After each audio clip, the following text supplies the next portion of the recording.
Wandavision dropped on Disney Plus, and what did I think of this episode? Now, when reviews started popping up for WandaVision, critics were given the screening to 3 episodes, and I think the audience should have been given that too. Because the first 2 episodes, I saw a lot of people saying, "Wow, that's too weird. I don't really like that. I don't really understand what they're doing with that." And after watching this episode, I was like, "Oh, that's kind of what we're doing here." And and it would have been better had they released it like that.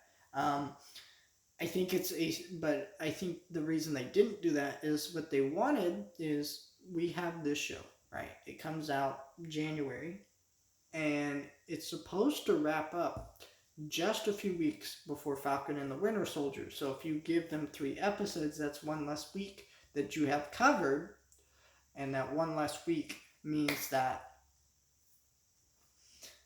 it doesn't coincide as well with Falcon and the Winter Soldier, which is also supposed to coincide really well with Loki. So I can see why they didn't do that, but at the same time, it does make it very, very, very frustrating as a consumer, because this is a show that is harder to understand than most of their other Disney Plus shows and projects. Most of the other Disney Plus shows and projects are very safe, they're very easy, they're very accessible. Like, I could show them to anyone, and the most they would say is that's kind of boring, or they would kind of say but nobody will ever say, "Man, that's really bad, that's really confusing." No, it's very safe, predictable content. And that's how things work on Disney Plus. So this is a very different show, and you need to be able to make sure it is successful, because you don't want your audience to be confused just by the first 2 episodes and be like, "Man, I don't want to come back next week or the week after or the week after or the week after," because this is a week-to-week show. And so, yeah. But thankfully, I think this episode will get really high viewership, and it will be worth it, and it will still be okay. So anyways, let's get into this episode. So after the last episode, of course, it went to color, and this show became more of a 70s style sitcom, which, of course, for me, I am more aware of 70s and 80s style sitcoms. 50s, I like stuff like I Love Lucy, Dick Van Dyke Show, and all kinds of other stuff like that. But I'm not like super into that, but for 70s, I'm really into Welcome Back, Kotter and stuff like that, and I'm like those more 70s style sitcoms like Cheers, and I guess it's more of an 80s, but you still get the point, right? And so I kind of get the style of this one a little bit better, and I like that a bit better, and I think it's also, 50s is like black and white, and it's very, it's a super dated sense of humor. The 70s style, right, is still dated and stuff like that, but it's also a bit less so. Of course, it's in color, and I think it's a bit easier to digest, which is another reason they should have released this with the first 3 episodes. But what can you do? But this episode has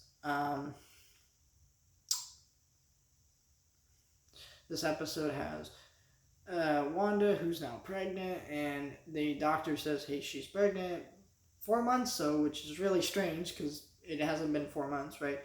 But they don't want anyone to know. They think the neighbors might think they're weird. But she's causing all kinds of problems and shenanigans. Her belly is getting bigger and bigger by the minute. She, gives birth within this episode, which is strange because I did not expect that. I expected her to do it within the next 3 or so episodes, but nope, this episode. And, she's causing plumbing issues, light shortages in the neighborhood. One of my favorite gags in this episode was when the wife comes into the guy who's actually played by Mr. Clark from Stranger Things. She comes in the room and she has some earrings on. She goes, "Do the earrings make me look fat?" And then the lights just short out, and he goes, "Oh, thank God." that was a really good one. But yeah, that was pretty funny. And the there is but yeah, there's but yeah, and but one of the weirdest things that happened in this episode, Doctor leaves, and Vision walks over, and he sees this neighbor who he goes, "You're cutting your hedge a little too short," and he's like, "Oh, am I?" And he's cutting the wall.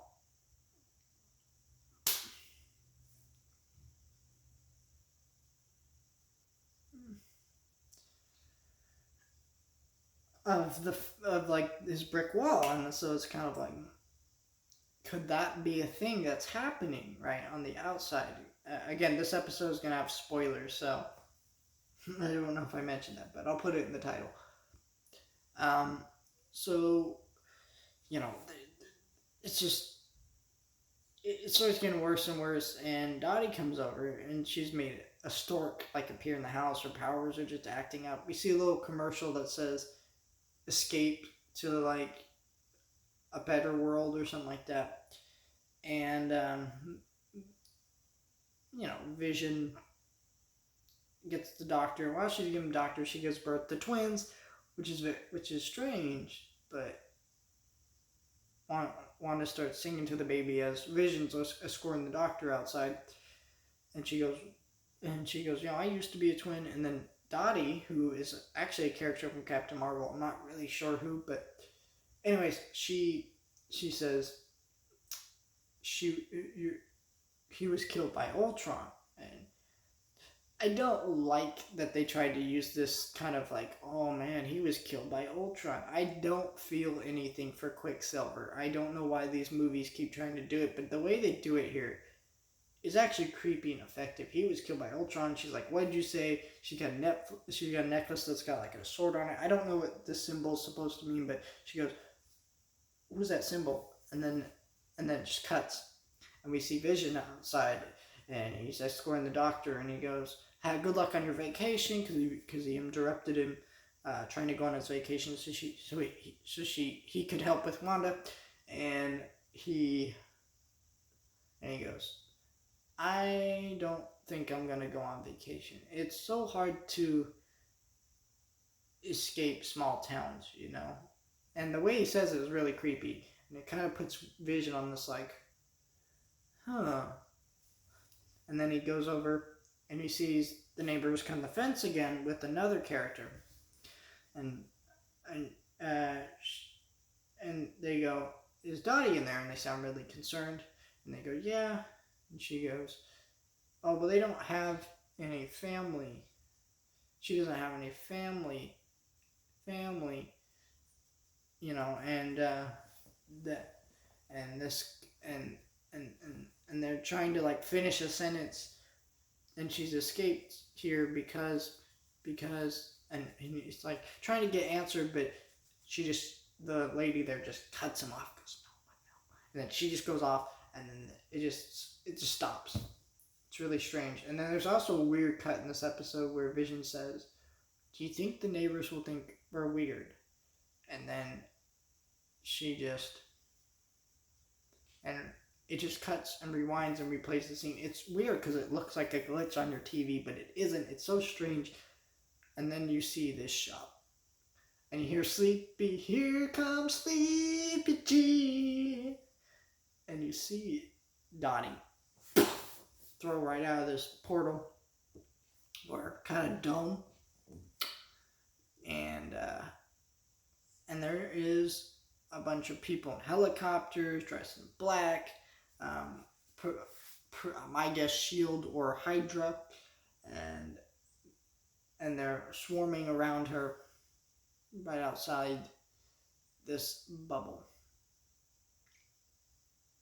And that's just how it ends.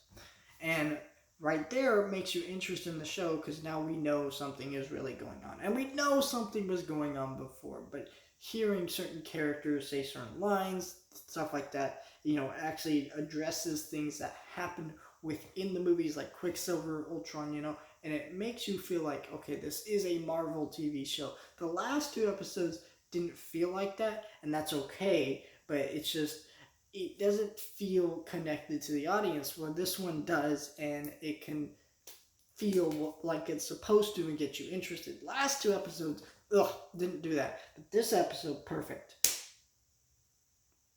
So, I think this was the best episode out of the two, of course, and it's interesting, and we'll have to see what happens next week.